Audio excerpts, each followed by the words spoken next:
मैं आज हर स्टॉल पर तो नहीं जा पाया, लेकिन जितने भी स्टॉल्स मैंने देखे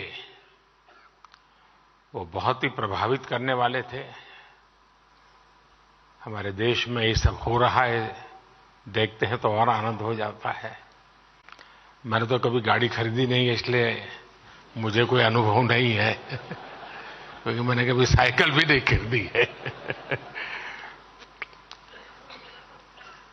मैं दिल्ली के लोगों को भी कहूंगा कि इस एक्सपो को आकर जरूर देखें। ये आयोजन मोबिलिटी कम्युनिटी और पूरी सप्लाई चेन को एक मंच पे लाया है।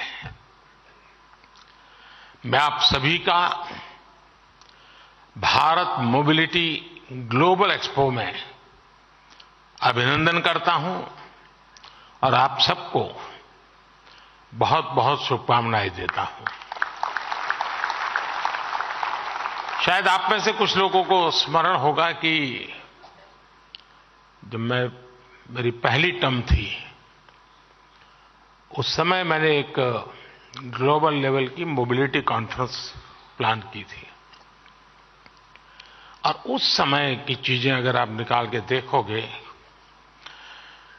तो बैटरी पर हमारा फोकस क्यों होना चाहिए,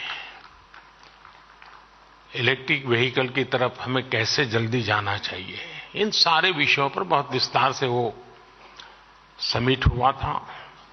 ग्लोबल एक्सपर्ट्स आए थे और आज मेरी दूसरी टर्म में मैं देख रहा हूं कि खासी मात्रा में प्रगति हो रही है और मुझे विश्वास है कि तीसरी टर्म में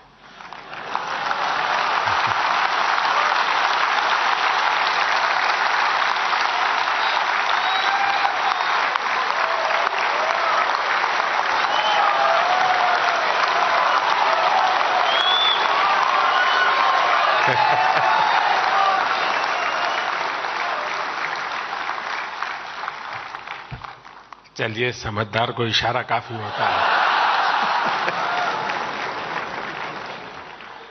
और आप लोग तो मोबिलिटी की दुनिया है, तो ये इशारा देश में जल्दी से पहुंचेगा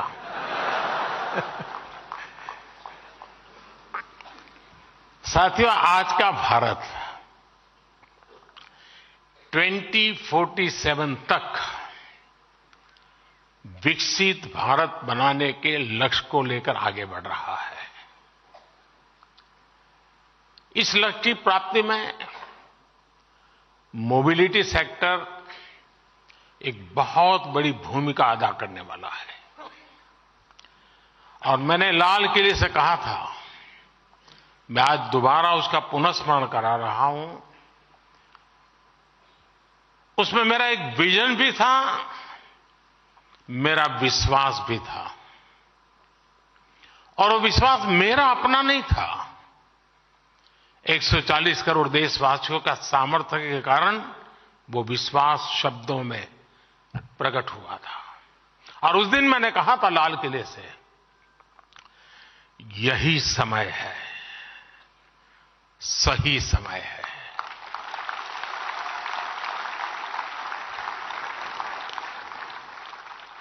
ये मंत्र आपके सेक्टर पर बिल्कुल फिट बैठता है। एक प्रकार से India is on the move and is moving fast. Bharat के मोबिलिटी सेक्टर के लिए एक तरह से गोल्डन पीरियड का प्रारंभ है। आज भारत की अर्थव्यवस्था का तेजी से विस्तार हो रहा है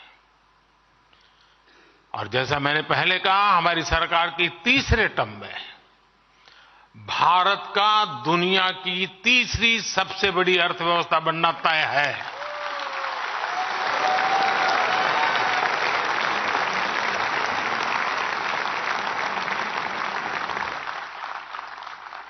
हमारी सरकार के प्रयासों से पिछले 10 वर्षों में करीब 25 करोड़ लोग गरीबी से बाहर निकले हैं।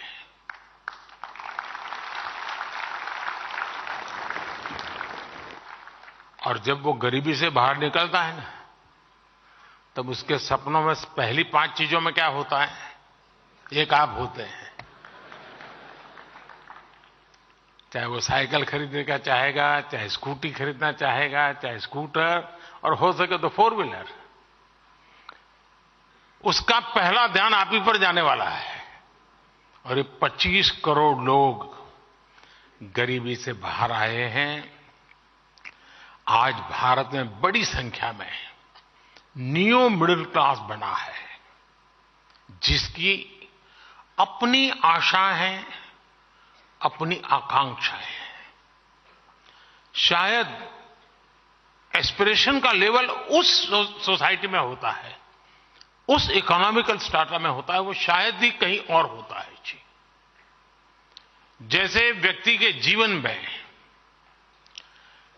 14 से 20 साल का कालखंड जैसे एक प्रकार से अलग ही होता है, वैसा इनके जीवन में होता है।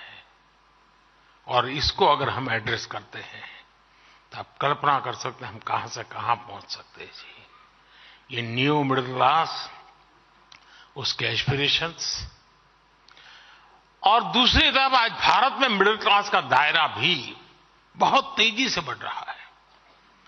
मिडिल क्लास की इनकम भी बढ़ रही है। ये सारे फैक्टर्स भारत के मोबिलिटी सेक्टर को नई ऊंचाई देने वाले हैं।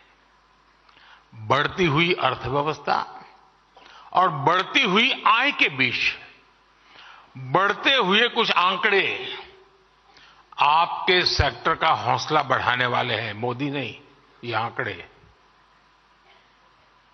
साल 2014 के पहले 10 सालों में भारत में 12 करोड़ के आसपास गाड़ियों की बिक्री हुई थी, जबकि 2014 के बाद से देश में 21 करोड़ से ज्यादा गाड़ियों की बिक्री हो चुकी है। 10 साल पहले भारत में साल भर में 2000 तक इलेक्ट्रिक गाड़ियां बिक रही थी। वहीं अब भारत में करीब 12 लाख इलेक्ट्रिक गाड़ियां हर साल बिक रही हैं। पिछले 10 साल में पैसेंजर व्हीकल्स की बिक्री में 60% की वृद्धि हुई है। भारत में 2 व्हीलर सेल्स भी 70% से ज्यादा बढ़ी है। अभी कल ही जो आंकड़े आए हैं वो बताते हैं कि जनवरी के महीने में कारों की बिक्री ने अपने पिछले सारे रिकॉर्ड तोड़ दिए हैं। जिनकी बिकी है वो यहां बैठे हैं ना, आप चिंता मत कीजिए, इनकम टैक्स वाले नहीं सुन रहे हैं, घबराओ मत। यानी आप सभी के लिए मोबिलिटी सेक्टर में अभूतपूर्व पॉजिटिव वातावरण आज धरती पर नजर आ रहा है। आपको आगे बढ़कर इसका लाभ उठाना है। साथियों, आज का भारत भविष्य की जरूरतों को ध्यान में रखते हुए नई नीतियां बना रहा है, और इसमें निश्चित तौर पर मोबिलिटी सेक्टर के लिए विशेष जगह है। कल जो बजट पेश हुआ है उसमें भी इस विजन आपको देख पाते होंगे। ये तो इंटरिम बजट है, पूरा तो आएगा जब हम तीसरी बार आएंगे तब।